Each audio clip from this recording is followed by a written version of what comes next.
હમણાં કેમ ફેસબુકમાં આપણા જૂના વિડીયો બધા સામા આવે છે? જૂના વિડીયો કેમ સામા આવે છે એવો તમારો પ્રશ્ન છે. આવો પ્રશ્ન મારી બહેનો અને માતાઓ, મારા ફ્રેન્ડ ફોલોવર છે, ઘણા બધા મિત્રોનો છે. તો એનો ક્લિયર કરીએ આપણે કે જૂના વિડીયો ફરીથી કેમ સામે આવે છે. જૂના વિડીયો છે ને, જે મારા જૂના મિત્રો છે ને, ફ્રેન્ડ ફોલોવર આપણી સાથે જોડાયેલા, બરાબર છે, એને તો ખ્યાલ આવી જાય જૂનો વિડીયો સામે આવ્યો. નવા મિત્ર હમણાં થોડાક 6 મહિના, વર્ષ દિવસ કે 6 મહિનાથી જોડાયેલા હોય એ મિત્રોને ખ્યાલ ન હોય, કારણ કે એને જોયો ન હોય. આ વિડીયો જેટલા બનાવ્યા છે કે આમ નીચે દબાઈ ગયા હોય, બરાબર છે. સારું, તમે રોટલી બનાવો, મારી વાત તો ચાલુ રહેશે અને તમારા કાન તો ખુલ્લા છે ને.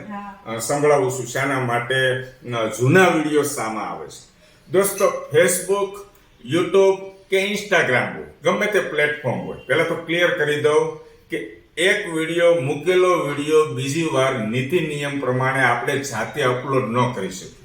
રીયુઝ કન્ટેન્ટમાં આવી જાય, એક પ્રોબ્લેમમાં આવી જઈએ, આપણું એકાઉન્ટ પ્રોબ્લેમમાં આવી જાય જો એકનો એક કન્ટેન્ટ બીજી વાર અપલોડ કરવીએ તો.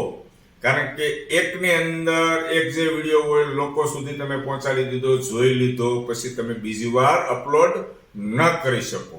પણ આ બીજી વાર આવે છે તો શાના કારણે આવે છે દોસ્તો?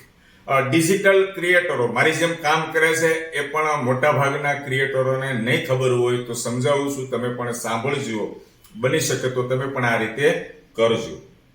ઇન્સ્ટાગ્રામની અંદર જે મારા વિડીયો હતા એની અંદરથી ઇન્સ્ટાગ્રામ ટીમે શું કર્યું કે 100 વિડીયો, ટોપ 10 100 વિડીયો, 100 વિડીયો અલગ કર્યા, જે મિલિયનમાં વાયરલ થયેલા હતા એ વિડીયો અપલોડ કર્યા અને ઇન્સ્ટાગ્રામ ટીમે મેસેજ મોકલ્યો કે આ વિડીયો અમે તમારા ફેસબુકની અંદર અમે શેર કરશું એમ, બરાબર છે. ઓટોમેટિક શેર કરે છે એ લોકો. એ સવારના ટાઈમે કરે, સાંજના ટાઈમે કરે, રાત્રિના ટાઈમે કરે, એના હિસાબે કરે, શેડ્યુલ વાઇઝ. 100 વિડીયો જે મિલિયનમાં ગયા હતા, ઇન્સ્ટાગ્રામ ફેમિલીના અંદર મારી સાથે જોડાયેલા ફ્રેન્ડ ફોલોવરને જે પસંદ આવ્યા હતા, લાખોમાં લાઈકો આવી હોય, લાખોની સંખ્યામાં જોયા હોય, એ ટાઈપના વિડીયો બધા ફેસબુકમાં ફરીથી શેર કરે છે. ફેસબુકની અંદર ઓડિયન્સને બતાવવાનો પ્રયત્ન કરે છે.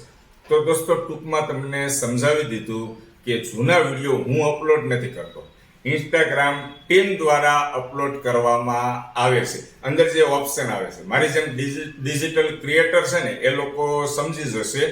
અને હા, મારા જૂના વિડીયો જે લાખોની સંખ્યામાં લોકો પસંદ કરી ચૂક્યા છે એ તમારી સામે દોસ્તો આવે ને તો એકવાર પ્લીઝ એ વિડીયોને પણ લાઈક કરીને સપોર્ટ કરજો. બની શકે ટાઈમ હોય તમારી પાસે તો કોમેન્ટ પણ કરજો.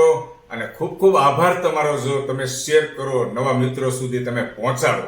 આવું ઇન્સ્ટાગ્રામ શું કામ કરે છે કે એમાં જે વાયરલ થયેલા વિડીયો ફેસબુકમાં શેર કરે છે ઓટોમેટિક, તો નવા લોકો સુધી વિડીયો પહોંચે, નવા અમને મિત્રો મળે. એટલે અમે જે ક્રિએટરો છીએ એને ઇન્સ્ટાગ્રામ ટીમ દ્વારા, ઇન્સ્ટાગ્રામ ટીમ શું કરતી હોય છે કે જે સારું વર્ક કરતા હોય ને એમને હેલ્પ કરતા હોય છે. સારા સારા જે કોન્ટેન્ટ હોય ને એ બધા એને 1 થી 100 ટોપ 10 100 વિડીયો મારા અવારનવાર આવશે. અત્યારે સમજી લ્યો કે જૂના વિડીયો 20 કે 25 તમારી સામે આવ્યા છે. કાલે જ એક આપણા ફ્રેન્ડ ફોલોવર છે ફેસબુકની અંદર, પહેલેથી છેલ્લે સુધી મારા વિડીયો જોવે છે, એકતા ગોહિલ, એને જ મને કાલે કોમેન્ટ કરીને કીધું હતું, હેતલ કુમાર આ વિડીયો લગ્ન વાળો તો અમે તો ગયા વર્ષે જોઈ નાખ્યો છે. અમુક ફ્રેન્ડ ફોલોવર એ ટાઈપના હોય છે કે પહેલેથી છેલ્લે સુધી, અને જેટલા, દાખલા તરીકે હું મારી રીતે 2-5 વિડીયો અપલોડ કરતો હોઉં, ઇન્સ્ટાગ્રામ ટીમ દ્વારા મારા જે 100 વિડીયોમાંથી 2-5 વિડીયો દિવસ દરમિયાન અપલોડ કરે, એટલે 8-10 વિડીયોમાંથી એકાદા તો તમારી સામે આવે ને આવે. દોસ્તો, વાત મારી લાંબી થઈ જશે, ખૂટશે જ નહીં, એટલા માટે લાઈક કરીને સપોર્ટ કરજો. ઇન્સ્ટાગ્રામ, ફેસબુક, યુટ્યુબની અંદર બધા મારા મિત્રોનો લાડ પ્રેમ મને ખૂબ સારો મળે છે. હું પણ ખૂબ મોટિવેટ થાઉં છું. ફેમિલી સાથેના વિડીયો બનાવું છું, ઘર પરિવાર સાથેના બનાવું છું. મારી બહેનો અને માતાઓને દિલથી નમન કરું છું. મારી બહેનો અને માતાઓનો પૂરેપૂરો મારા ઉપર સપોર્ટ છે. ખૂબ ખૂબ આભાર. Thank you very much. Thank you.